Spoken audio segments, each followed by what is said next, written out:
Hi friends, welcome to our channel. నేను మీ తిరుపతి కూడా motivation speaker and trainer. ఈరోజు ఈ వీడియో ద్వారా అద్భుతమైన ఒక ప్యాసివ్ ఇన్కమ్ ని మీకు పరిచయం చేయబోతున్నాను. ప్రతి ఒక్కరు తన జీవితంలో ఏదో ఒక అవకాశం వచ్చినట్లయితే నన్ను నేను ప్రూవ్ చేసుకుంటాను, నాకు నా కుటుంబాన్ని ఒక అద్భుతమైన ప్లేస్ లోకి తీసుకెళ్తాను అని చెప్పి చాలా మంది అవకాశం కోసం ఎదురు చూస్తూ ఉంటారు. కానీ వాళ్ళ జీవితంలో ఇప్పటికే చాలా రకాల అవకాశాలు వచ్చాయి. కానీ ఆ అవకాశాలని ఉపయోగించుకోలేదు అనే విషయాన్ని వాళ్ళు మర్చిపోతూ ఉంటారు. నేను ఈ వీడియో ద్వారా ఒక అద్భుతమైన వ్యాపార అవకాశాన్ని, ఒక ప్యాసివ్ ఇన్కమ్ అవకాశాన్ని మీకు కల్పించబోతున్నాను. ఈ అవకాశాన్ని కనుక మీరు ఉపయోగించుకున్నట్లయితే మీ కుటుంబాన్ని, మీ పిల్లల్ని, మీ భార్య పిల్లల్ని అందరినీ ఒక అద్భుతంగా తీర్చిదిద్దడానికి ఈ అవకాశం మీకు ఉపయోగపడుతుంది. అనగనగా ఒక గ్రామం ఉంది. ఈ గ్రామం ఒక నది పరివాహక ప్రాంతంలో ఉంది. ఈ నది పరివాహక ప్రాంతంలో ఉన్నటువంటి ఈ గ్రామంలో ఒక ఋషి నివసిస్తున్నాడు. ఈ ఋషితో పాటు ఆ గ్రామస్తులు కూడా నివసిస్తున్నారు. ఈ ఋషి ప్రతిరోజు తన దైనందిన జీవితంలో ఆ యొక్క నది పరివాహక ప్రాంతంలోకి వెళ్ళి అతను భగవంతుణ్ణి ప్రార్థించడం జరుగుతుంది.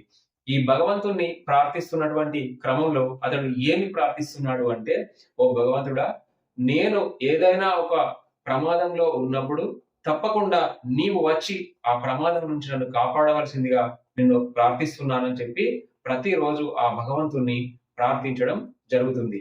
అలా కొన్ని రోజులు ప్రార్థిస్తూ ప్రార్థిస్తూ కొన్ని సంవత్సరాలు గడిచిపోవడం జరిగింది. కొన్ని సంవత్సరాలు గడిచిన తర్వాత అనుకోకుండా వర్షాకాలం వచ్చింది. ఈ వర్షాకాలంలో విపరీతమైన వర్షాలు కురవడం మూలంగా నది పరివాహక ప్రాంతంలో ఈ గ్రామం ఉంది కాబట్టి విపరీతమైన వరదలు రావడం జరిగింది.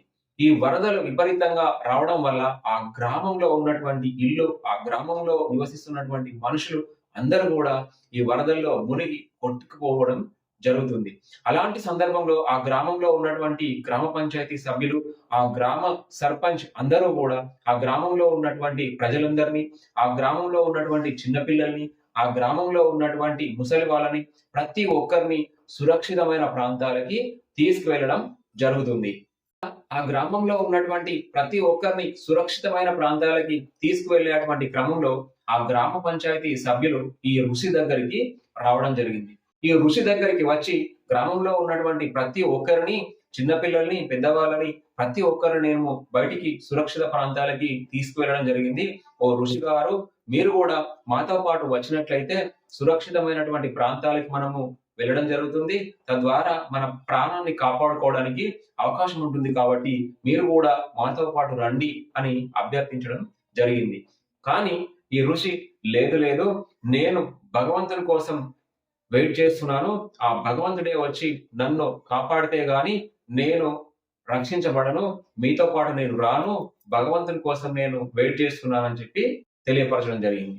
ఇంకా వరదలు పెరిగిపోవడం జరుగుతుంది. ఈ వరదలు పెరిగిపోవడమే కాకుండా ఆ గ్రామంలో ఉన్నటువంటి ఇళ్ల పై కప్పు వరకు కూడా ఈ వరదలన్నిటివి చేరుకోవడం జరిగింది. తనను తాను రక్షించుకోవడం కోసం ఈ ఋషి ఆ ఇళ్ళ యొక్క పైకప్పులోకి చేరుకోవడం జరిగింది. ఆ ఇళ్ళ యొక్క పైకప్పులోకి చేరుకున్నటువంటి సందర్భంలో ఆ గ్రామ సర్పంచ్ ఎవరైతే ఉన్నారో ఆ గ్రామ సర్పంచ్ ఈ ఋషి దగ్గరికి వచ్చి, ఋషి గారు రండి, ఇంకా మీరే చిట్ట చివరి వ్యక్తి, అందరూ కూడా సురక్షితమైన ప్రాంతాలకి వెళ్ళిపోవడం జరిగింది. సో మీరు కూడా నాతో పాటు వచ్చినట్లయితే మీ ప్రాణాలని రక్షించుకోవడానికి అవకాశం ఉంటుంది, రండి వెళదామని చెప్పి ఆ ఋషి గారిని రిక్వెస్ట్ చేయడం జరిగింది. సో ఆ ఋషి గారు మాత్రం భగవంతుడు ఎప్పుడు వస్తాడా, ఎప్పుడు నన్ను రక్షిస్తాడా అని చెప్పి అతని కోసం వెయిట్ చేయడం జరిగింది. సో ఈ సర్పంచ్ ఏదైతే రిక్వెస్ట్ చేశాడో ఆ సర్పంచ్ యొక్క రిక్వెస్ట్ ని కూడా అతను సున్నితంగా తిరస్కరించి, మీరు వెళ్ళిపోండి, నేను భగవంతుడు వచ్చినప్పుడే అతనితో పాటు వస్తాను అని చెప్పి అతన్ని కూడా పంపించడం జరిగింది. ఇంకా వరదలు ఎక్కువగా వస్తున్నాయి. ఇంకా ఇల్లు మొత్తం కూడా కొట్టుకుపోతున్నాయి.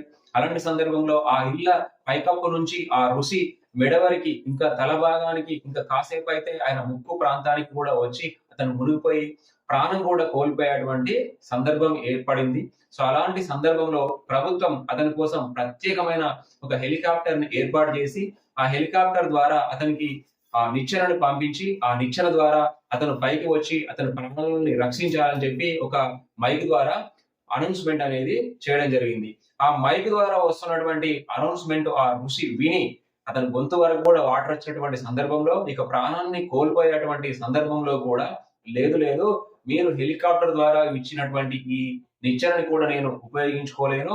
ఎందుకనంటే నాకు భగవంతుడే నన్ను రక్షించాలి. భగవంతుడు రక్షించినప్పుడే మాత్రమే నేను రక్షించబడతాను తప్పితే ఎలాంటి మానవ మాత్రుడు వచ్చినప్పుడు నేను వాళ్ళ యొక్క సహాయం తీసుకోను. ఎందుకంటే నేను ప్రతిరోజు నిష్ఠతో ఆ భగవంతుణ్ణి ప్రార్థించడం జరిగింది. మీరే నన్ను స్వయంగా రక్షించాలని చెప్పి, కాబట్టి ఈ సహాయాన్ని నేను తీసుకోను అని చెప్పి అతడు ఆ చివరి సహాయాన్ని కూడా కోల్పోవడం జరిగింది. ఇలాంటి సందర్భంలో ఈ మొత్తము హెలికాప్టర్ లో వచ్చినటువంటి లాస్ట్ అండ్ ఫైనల్ అవకాశాన్ని కూడా ఆ ఋషి గారు వదులుకోవడం వల్ల, ఆ వరదలు ఎక్కువ కావడం వల్ల అతను ఆ వరదల్లో మునిగి తన ప్రాణాలని కోల్పోవడం జరిగింది. తన ప్రాణాలని కోల్పోయిన తర్వాత ఆయన నేరుగా అతను పుణ్యమే చేసుకున్నాడు కాబట్టి డైరెక్ట్ గా వైకుంఠంలోకి అతను వెళ్ళడం జరిగింది. వైకుంఠంలోకి వెళ్ళిన తర్వాత డైరెక్ట్ గా పరమశివుని దగ్గరికి వెళ్ళి నేను నిష్ఠగా ప్రతిరోజు నేను ప్రార్థించడం జరిగింది, పూజ చేయడం జరిగింది. కానీ నేను ప్రాణాపాయ స్థితిలో ఉన్నప్పుడు మీరు వచ్చి నన్ను రక్షించలేదు అని చెప్పి అతను ఆ భగవంతుణ్ణి కోపగించుకోవడం జరిగింది. కానీ అలాంటి సందర్భంలో భగవంతుడు ఏమంటున్నాడు అర్జునుడంటే, లేదండి, నేను ప్రతి సమయంలో, ప్రతి అవసరంలో నేను మీ దగ్గరికి మొట్టమొదటిగా మిమ్మల్ని రక్షించడానికి ఆ గ్రామస్తుల మధ్యలో నుండి నేను మీకు రావడం జరిగింది.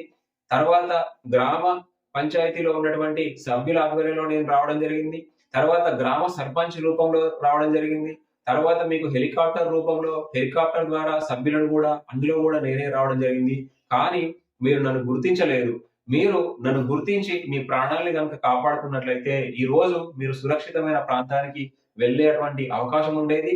మీ ప్రాణాలు దక్కేది. మీరు హాయిగా జీవించి ఉండేవారు.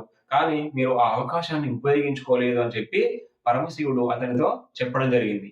అవకాశాలు అనేవి దేవుడి ద్వారా మనకు రావు. దేవుడే మనకు మనిషి రూపంలో రావడం జరుగుతుంది. ఆ మనిషి రూపంలో ఇచ్చినటువంటి ఒక వ్యక్తి ఇచ్చినటువంటి అవకాశాన్ని గనక మీరు ఉపయోగించుకున్నట్లయితే మీ జీవితంలో ఉన్నతమైన శిఖరాలకి వెళ్ళేటువంటి అవకాశం ఉంటుంది. అలాంటి అత్యున్నత స్థానానికి వెళ్ళేటువంటి ఒక అద్భుతమైన అవకాశాన్ని ఈ వీడియో ద్వారా మీకు పరిచయం చేయాలనుకుంటున్నాను. ఇప్పటివరకు మీ జీవితంలో ఎన్నో అవకాశాలని భగవంతుడు మీకు అందించాడు. కానీ మీరు ఈ ఋషి ఏ విధంగానైతే ఆ అవకాశాలని వదులుకున్నారో మీరు కూడా అలాంటి అవకాశాలను వదులుకునే ఉంటారు. కానీ ఈ రోజు నేను మీకు కల్పించేటువంటి అవకాశాన్ని కనుక మీరు వదులుకున్నట్లయితే ఇదే చిట్ట చివరి అవకాశం మీకు కావచ్చు. కాబట్టి ఋషి ఏ విధంగానైతే ఆ చిట్ట చివరి అవకాశాన్ని వదులుకొని తన ప్రాణాన్ని కోల్పోయాడో అదే విధంగా మీరు ఈ చిట్ట చివరి అవకాశాన్ని వదులుకున్నట్లయితే మీ జీవితంలో మరొక అవకాశం రాకపోవచ్చు. చిట్ట చివరి అవకాశాన్ని నేను మీకు కల్పించబోతున్నాను. అదే ప్యాసివ్ ఇన్కమ్ ఆపర్చునిటీ.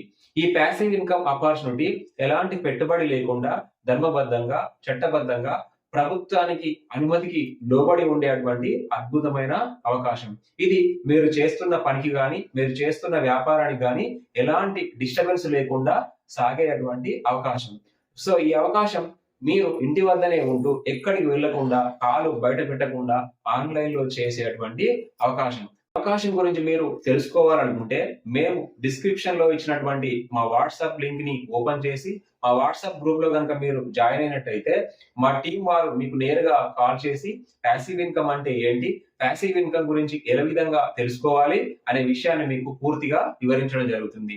అంతేకాకుండా కింద స్క్రోలింగ్ అవుతున్నటువంటి మా నెంబర్ కి I am interested passive income అని చెప్పి మీరు టైప్ చేసినట్లయితే సో వాళ్ళకి కూడా మా టీమ్ మెంబర్స్ ప్రత్యేకంగా నేరుగా కాల్ చేసి ప్యాసివ్ ఇన్కమ్ అంటే ఏంటి, ప్యాసివ్ ఇన్కమ్ గురించి ఎలా తెలుసుకోవాలి అనే విషయాన్ని మీకు తెలియపరచడం జరుగుతుంది. వీడియో కనుక మీకు నచ్చినట్లయితే మా ఛానల్ ని సబ్స్క్రైబ్ చేయడం మర్చిపోకండి. అదేవిధంగా మీ ఫ్రెండ్స్ అండ్ ఫ్యామిలీ మెంబర్ కి షేర్ చేయడం కూడా మర్చిపోకండి. Thank you for watching. Signing off, Tirupati Eguda.